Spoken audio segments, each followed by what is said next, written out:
Let's start new chapter, India, its size and location. India is one of the ancient civilization in the world. Different civilization exist in India in prehistoric time. Mohenjo-daro civilization and etc. etc. It has achieved multifaceted socio-economical progress, in socially and economically. In different phases, multifacets in a different field of socially and economically, India has progressed much in last 5 decades.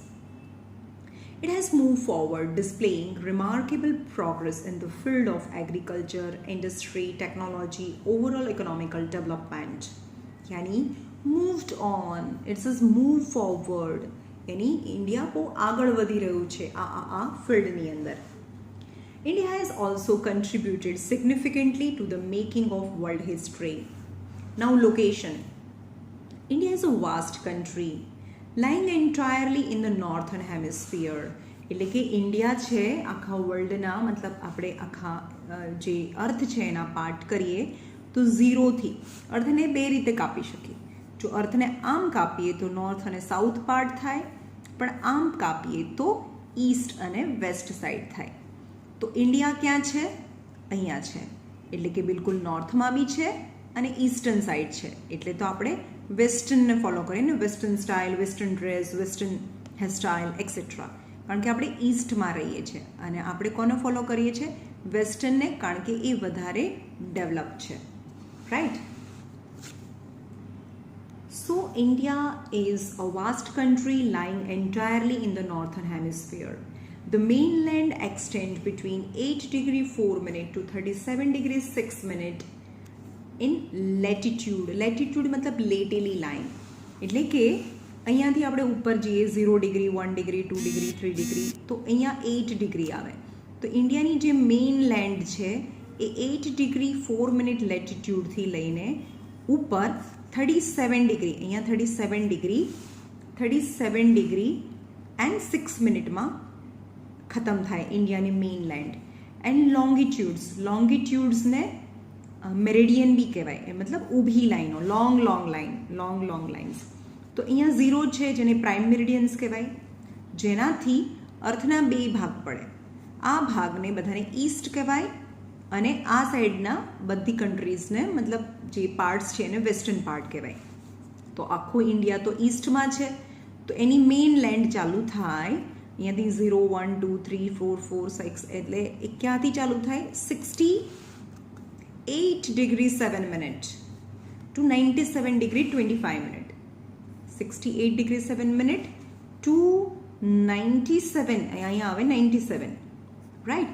તો India આ બોક્સમાં બને છે. Is the northern latitude and eastern longitude. એના numbers છે. Now size.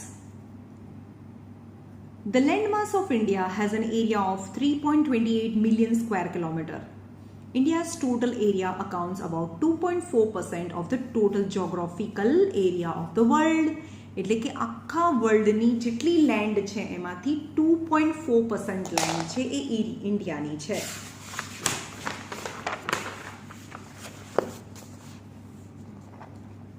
From the figure 1.2, it is clear that the India is the 7th largest country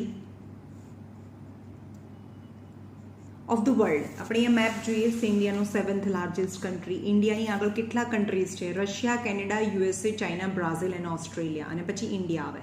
તો India 1, 2, 3, 4, 5, 6 યાની 7th largest country on account of the area. સૌથી મોટો area છે 17.09 square kilometre of Russia. Then Canada, then USA અને કેનેડાનો area છે લગભગ એને ચાઇના, ત્રણેયના એરિયા છે નિયર અબાઉટ સેમ છે.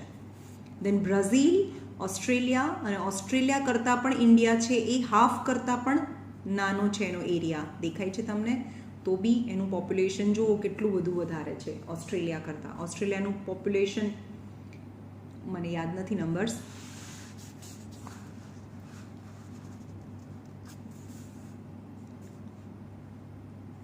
7 largest countries of the world. India has the land boundaries of about 15,200 kilometer and total length of the coastline of a mainland including the Andaman and Nicobar and the Lakshadweep is 7,516.6 kilometer.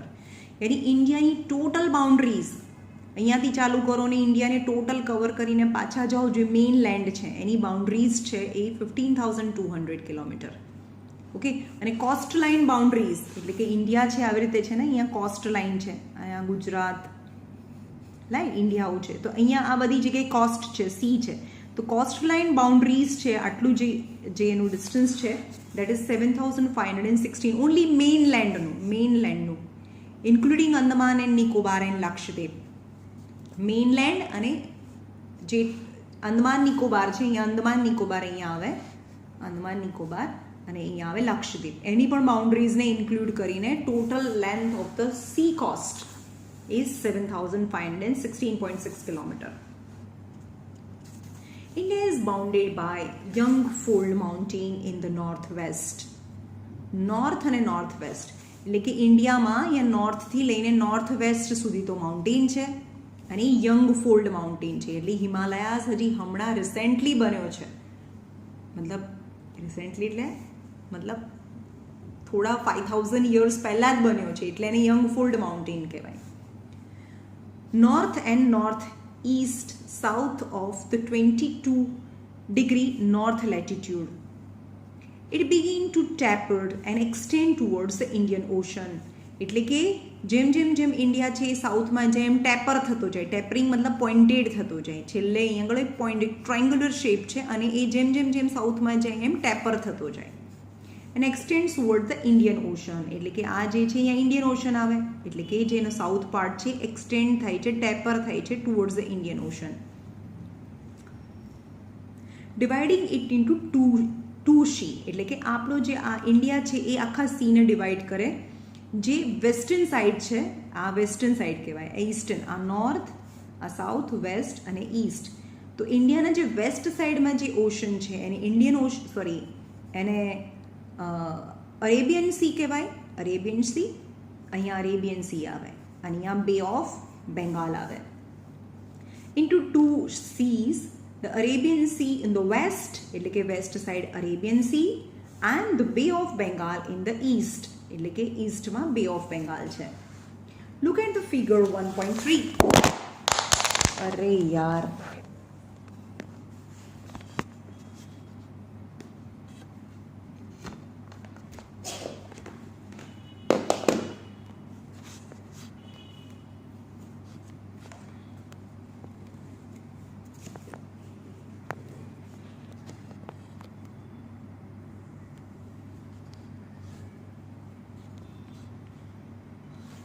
look at the figure 1.3. આ figure જુઓ.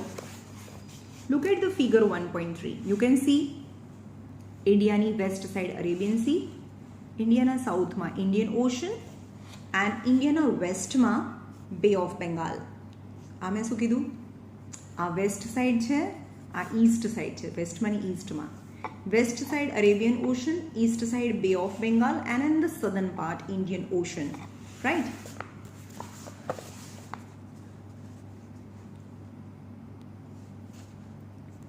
Look at the figure 1.3 and note that the latitude and longitude extent of the mainland is near about 30 degree. એટલે કે જો તમે આ latitude છે 68.7 latitude મતલબ long line, ઊભી લાઇનોને લેટિટ્યુડ કહેવાય, ટુ ધીસ 97.25 એન્ડ સાઉથમાં 8 degree 4 minute લેટિટ્યુડ. આ લોંગિટ્યુડ, ઊભી લાઈનોને લોંગિટ્યુડ કહેવાય અને સ્લીપિંગ લાઇનને લેટેલી લાઇનને લેટિટ્યુડ કહેવાય. તો latitude is 8 degree 4 minute to 37 degree 6 minute. यानी near about the difference is તમે જુઓ ને 37.6 માઇનસ 8.4 તો નિયર અબાઉટ 30 થાય, near about 30 and same as 68 અને અહીંયા 97 તો 97 માઇનસ 68 એની નીચે છે નિયર અબાઉટ 30 થાય. સો ઇટ્સ ઈસ્ટ વેસ્ટ અને north south extension is near about 30 degree. Despite of this fact, the eastward extent appears to be smaller than the north-south extent. આપણને કેવું લાગે છે કે north-south extent છે બહુ મોટું છે, આ ડિસ્ટન્સ બહુ વધારે છે આ ડિસ્ટન્સ કરતાં. એ appears થાય, appears એટલે આપણને એવું લાગે છે પણ એવું છે નહીં. From Gujarat to Arunachal Pradesh, there is a time lag of 2 hours. એટલે કે અહીંયા ગુજરાત છે, અહીંયા અરુણાચલ પ્રદેશ છે. એટલે કે લેટિટ્યુડ એટલે ઊભી લાઈનો શું ડિસાઇડ કરે? ટાઈમ ડિસાઇડ કરે. એટલે કે અર્થ ફરે એટલે પહેલાં સન અહીંયા આવી જાય, એટલે અર્થ ફરીને આવે એટલે પછી સન અહીંયા આવે. તો અહીંયા પહેલા દિવસ થઈ જાય અરુણાચલ પ્રદેશ ઉપર, અને પછી ગુજરાત આવે તો ગુજરાતમાં પછી દિવસ થાય, મતલબ પછી સન આવે. તે બંને વચ્ચેનો ટાઈમ લેગ કેટલો છે? 2 hourનો છે. Hence the time along the standard meridian, જે ઇન્ડિયા છે, આખું આ ઇન્ડિયા છે, ઇન્ડિયાના બિલકુલ સેન્ટરમાંથી જે એક લાઈન પાસ થાય, ઊભી લાઈન, એની લોંગિટ્યુડ, દેટ ઇઝ ક્યાંથી પાસ થાય? 82 ડિગ્રી અને 30 minute East, passing from the Mirzapur in Uttar Pradesh is taken is the standard time. એટલે કે આ જે લાઈન છે એના હિસાબથી આખા ઇન્ડિયાનો ટાઈમ ડિસાઇડ થાય. હવે અહીંયા સનરાઈઝ થાય એટલે કે અહીંયા 5 વાગી જાય, તો અહીંયા તો હજી તો અંધારું હોય, 3 જ વાગ્યા હોય, એટલે એટલો ડિફરન્સ છે ટાઈમનો. તમે જ્યારે પણ વેસ્ટર્ન ઈસ્ટર્ન સાઈડ ફરવા જાઓ ને, અહીંયા કોઈ પણ ક્યારે પણ ફરવા જાઓ તો વહેલા સવારે 5 વાગે અંજવાળું થઈ જાય, પણ આપણે અહીંયા થોડું લેટ થાય because of the distance, time leg.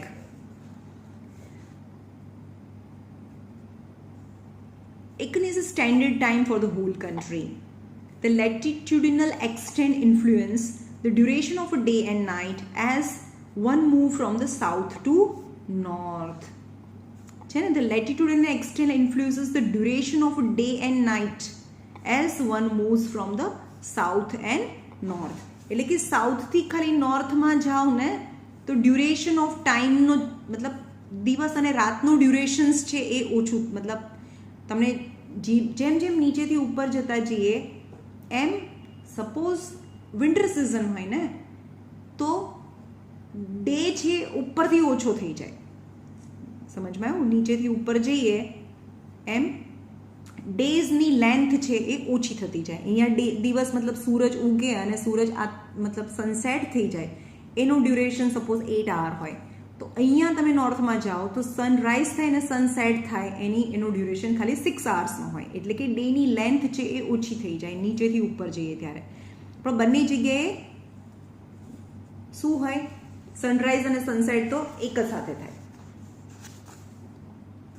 As one move from south to north,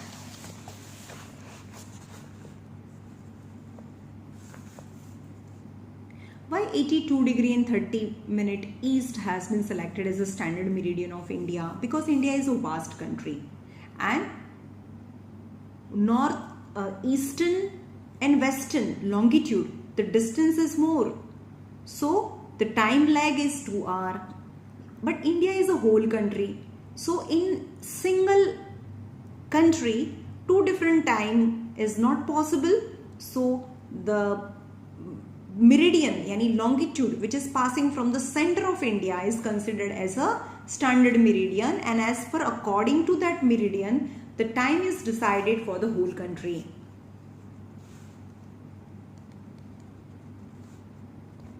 Why is the difference between the duration of day and night hardly felt at Kanyakumari but not so in Kashmir? The difference between duration of day and night is hardly felt in Kanyakumari. કન્યાકુમારીમાં difference of days તમે જુઓ, અહીંયા છે હું તમને સમજાવું કે અહીંયા કન્યાકુમારી આવી જાય સપોઝ અને અહીંયા કાશ્મીર આવી જાય, તો કેમ? જેટલું ઇક્વેટરની નજીક હોય ને, કારણ કે નીચે તો ઇક્વેટર આવી જાય, જેટલું ઇક્વેટરની નજીક હોય એમાં ડ્યુરેશન ઓફ ડેઝ છે એ બહુ ડિસાઇડ ના, મતલબ એ બહુ ચેન્જ ના થાય. પણ જેમ જેમ જેમ ઉપર જતા જઈએ એમ ટાઈમનું ડ્યુરેશન, મતલબ duration of days and duration of night છે ચેન્જ થતા જાય. પણ કાશ્મીર છે is northern most part of the India, so duration changes because they are very far from the equator. India and the world. The Indian landmass has a central location between East and West Asia. India is the southward extension of Asian continent. The Trans-Indian Ocean route, it connects the countries of Europe and in the west and the countries in the East Asia, provide a strategic central location to India. તમને સમજાવું કે India is a main landmass in Asia. છે ને? India is a main landmass in Asia. એશિયાની અંદર એક landmass છે જેના સાઉથમાં છે. But India has a peculiar position, so it can develop the good trade between the Europe સાથે બી એ trade કરી શકે અને એશિયાના આ ઈસ્ટ સાઇડ ઈસ્ટર્ન એશિયા સાથે પણ એ ટ્રેડ કરી શકે અને યુરોપ સાથે બી ટ્રેડ કરી શકે, right?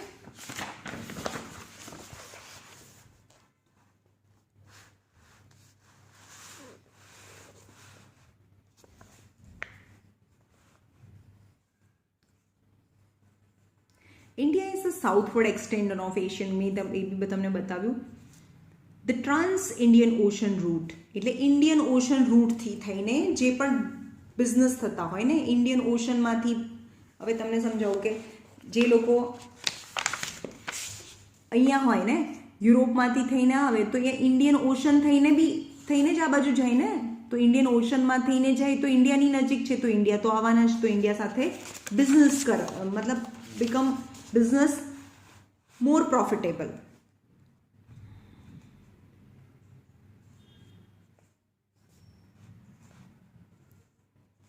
The strategic center location in India.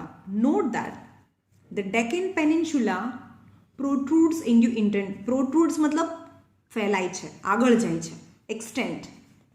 તો Deccan એટલે સાઉથ, પેનિન્સ્યુલર મતલબ જેના 3 પાર્ટ્સમાં સી છે, એટલે કે ઇન્ડિયાનો જે સાઉથ પાર્ટ છે એ એક્સટેન્ડ થાય છે ઇન્ડિયન ઓશનની અંદર, thus helping India to establish a close contact with the West Asia, Africa, Europe from the western coast and with the southernest and East Asia from the eastern coast. સમજમાં આવ્યું? જેમ કે India છે, આ India છે, આ ઇન્ડિયાનું waste cost છે, તો વેસ્ટ કોસ્ટથી આપણે ક્યાં જઈ શકીએ? આફ્રિકા જઈ શકીએ, અહીંયા આફ્રિકા આવે તો ઇન્ડિયાના આ વેસ્ટર્ન કોસ્ટથી આપણે આફ્રિકા જઈ શકીએ, યુરોપ જઈ શકીએ, Africa Europe from the western cost, અને આ છે ઈસ્ટર્ન કોસ્ટથી આપણે ક્યાં જઈ શકીએ? આ આખો કોન્ટિનેન્ટ છે એશિયા, તો એશિયાના ઈસ્ટમાં જઈ શકીએ, southern East and East of Asia, એટલે કે સધર્ન ઈસ્ટ અને ઈસ્ટ ઓફ એશિયા અહીંયા જઈ શકીએ. Along the coastline, no other country has a long coastline on the Indian Ocean as the India has, and indeed it is an Indian's prominent position, important position in the Indian Ocean, which justifies the naming of ocean after it. એટલે તો ઇન્ડિયાની બાજુમાં છે એટલે એનું નામ છે Indian ocean. Since the opening of the Suez Canal in 1869, India's distance from the Europe has been reduced to 7,000 km. પહેલા હું તમને બતાવું કે પહેલા આ ઇન્ડિયા છે, ઇન્ડિયાથી યુરોપ જવું હોય ને તો આ રૂટ ઉપર જતા હતા, પણ અહીંયા એક મેનમેડ કેનાલ બની ગઈ ઇન્ડિયા આફ્રિકા અને એશિયાની વચ્ચે. અહીંયા મેનમેડ કેનાલ છે જેને સ્યુઝ કેનાલ કહેવાય. તો પહેલાં જે ડિસ્ટન્સથી ઇન્ડિયા આવતા હતા ને તો it's a long distance, they have to periphery whole આફ્રિકાને આખું કવર કરીને ઇન્ડિયા આવવું પડતું હતું. પણ જે બ્રિટિશર્સ છે એને ઇન્ડિયા આવવું હોય તો સ્યુઝ કેનાલ બની ગઈ, અહીંયા એક કેનાલ બની ગઈ, એટલે અહીંયાથી ઇન્ડિયા સુધીનો જે રસ્તો છે એનું ડિસ્ટન્સ છે એ 7,000 કિલોમીટર જેટલું રિડ્યુસ થઈ ગયું. અને ક્યારે બની? 1869માં. 1869.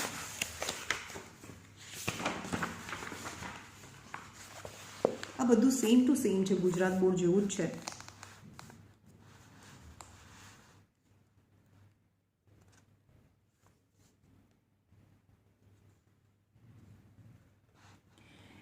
India's contact with the world have continue through the ages. એટલે કે ઇન્ડિયાનું આખા વર્લ્ડ સાથેનું બિઝનેસ છે એ તો બહુ એજીસ યાની since the long time. But a relationship through the land route are much older than her maritime contact. Maritime એટલે ઓશન. મેરીટાઈમનો મતલબ થાય ઓશનિક કોન્ટેક્ટ. એટલે કે ઇન્ડિયાના જે લેન્ડ રૂટથી જે બિઝનેસ છે એ બહુ જૂના છે as compare to oceanic contact. The various passes across the mountain in the north have provided the passage to the ancient travelers, while the ocean restrict such interaction for a long time. એટલે આપણને ખબર છે કે આ India છે, ઇન્ડિયાના નોર્થમાં આ India હોય તો નોર્થમાં શું છે? હિમાલયાસ છે. તો હિમાલયાસથી અહીંયા આગળ ચાઇના જવું હોય તો કેવી રીતે જતા હતા? લોંગ એલ્ટિટ્યુડમાં પાસ બનાવ્યા હતા, રસ્તા બનાવ્યા હતા. શેમાં? હિમાલયાસમાં. and they can travel through passes. Passes मतलब man-made route at a high altitude. બહુ એકદમ હાઈ એલ્ટિટ્યુડમાં એ રસ્તા બનાવેલા છે હિમાલયાસમાં, એને પાસીસ કહેવાય. But in ancient time this route was more important than the oceanic route. ઓશનથી નહોતા જતા, પાસથી જ જતા હતા. So the land route was older than the oceanic route. This route have been contributed in the exchange of the ideas, commodities since the ancient time. The ideas of the Upanishad, the Ramayana, the stories of Panchatantra in Indian numericals and decimal systems thus could reach many parts of the world. The spices, muslin मतलब એવું cotton cloth છે एकदम fine, and other merchandise यानी commodities were taken from the India to different countries. એટલે કે ઇન્ડિયામાંથી spices, જે મુસ્લિન યાની મતલબ type of cloth and other item were be taken from India to different countries. On the other hand, the influence of the Greek sculptures and the architectural styles of the domes and minerals from the West Asia can be seen in different parts of the country. એટલે કે ઇન્ડિયાનું જે art and architecture છે is influenced by Western Asia, yani like Muslim style. The number of union territory along the western and eastern coast તમારે આ find કરવાનું છે. Classify the state into 4 groups, each having the common boundaries. પાકિસ્તાનની boundaries હોય એવા કયા states છે? તો ગુજરાત એન્ડ રાજસ્થાન. ચાઇનાની બાઉન્ડ્રીઝ હોય એવા કયા સ્ટેટ્સ છે? એ તમારે સેપરેટ કરવાનું છે. Myanmar and Bangladesh. જો આ ઇન્ડિયા છે તો પાકિસ્તાનની બાઉન્ડ્રીઝ હોય એવા અહીંયા ગુજરાત બી છે અને અહીંયા રાજસ્થાન બી છે, રાઈટ. બટ ચાઇનાની બાઉન્ડ્રી હોય એવા કોણ છે? અહીંયા હોય કાશ્મીર, કાશ્મીરને પણ ચાઇનાની બાઉન્ડ્રી છે. બાંગ્લાદેશની બાઉન્ડ્રી હોય, આ બાંગ્લાદેશ છે, અહીંયા જે દેખાય ને આ પાર્ટ એ બાંગ્લાદેશ છે. બાંગ્લાદેશની બાઉન્ડ્રીઝ હોય તો એ કયા સ્ટેટ છે ને? મ્યાનમારની જે બાઉન્ડ્રી આવતું હોય Arunachal Pradesh, right. India shares its land boundaries with the Pakistan, Afghanistan in the northwest, China in Tibet, Nepal and Bhutan in the north, and Myanmar and Bangladesh in east. એટલે કે વેસ્ટમાં પાકિસ્તાન અને અહીંયા પણ એક બાઉન્ડ્રી છે ને, આ પાકિસ્તાનની બાઉન્ડ્રી છે, અફઘાનિસ્તાનની બાઉન્ડ્રી છે. Pakistan and Afghanistan in the west, China in the north, Nepal in the north, China and Nepal in the north, and Bangladesh and Myanmar in eastern side. Across the east. Our southern neighboring across the sea consists of the 2 island countries, namely, ચલો આપણે સાઉથમાં ઇન્ડિયાના સાઉથમાં આપણા 2 countries છે. એક અહીંયા છે શ્રીલંકા, અહીંયા બી એક આવે જેને કહેવાય, અહીંયા ફરવા જાય છે ને બધા, એક મિનિટ, શ્રીલંકા એન્ડ માલદીવ્સ. હા, માલદીવ્સ, આ માલદીવ આઇલેન્ડ્સ છે, અહીંયા ફરવા જાય ને માલદીવ્સમાં. એટલે કે શ્રીલંકા, તો Sri Lanka and Maldives are our neighbouring, oceanic neighboring country. Before 1947, there are 2 types of the states in India, the provinces and the princely state. The provinces were ruled directly by the British officials. એટલે ઇન્ડિયામાં બે ટાઈપના state હતા, એક તો British લોકોના કંટ્રોલમાં હતા એ, અને એક પેલા રાજા જે હોય રાજાના પોતાના, were appointed by the viceroy. ને princely states were ruled by the local hereditary rules, યાની રાજાનો છોકરો રાજા બને એવી રીતે પણ હતા. Who acknowledged sovereignty in return of the local autonomy. Who acknowledged sovereignty, sovereignty એટલે જેનું રૂલ કરે છે, by the return of the local autonomy, એટલે કે જે લોકલ પીપલ છે, જે રાજાના દરબારમાં મતલબ રાજાને ત્યાં બી જે બી લોકો હોય એ લોકો ટેક્સ ભરે અને એનું રૂલ ચાલતું હોય.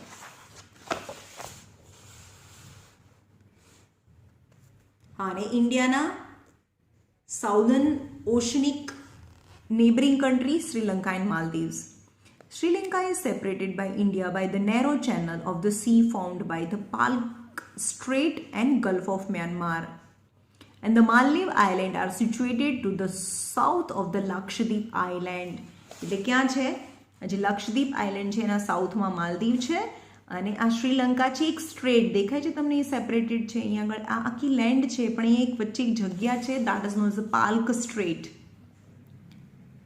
નેરો ચેનલ એટલે નેરો ચેનલ છે, એકદમ નેરો ચેનલ છે, આખી આ લેન્ડ છે અને એની વચ્ચે એક નેરો ચેનલ છે જેને પાલ્ક સ્ટ્રેટ કહેવાય. That R separated. India has a strong geographical and historical link with her neighbors.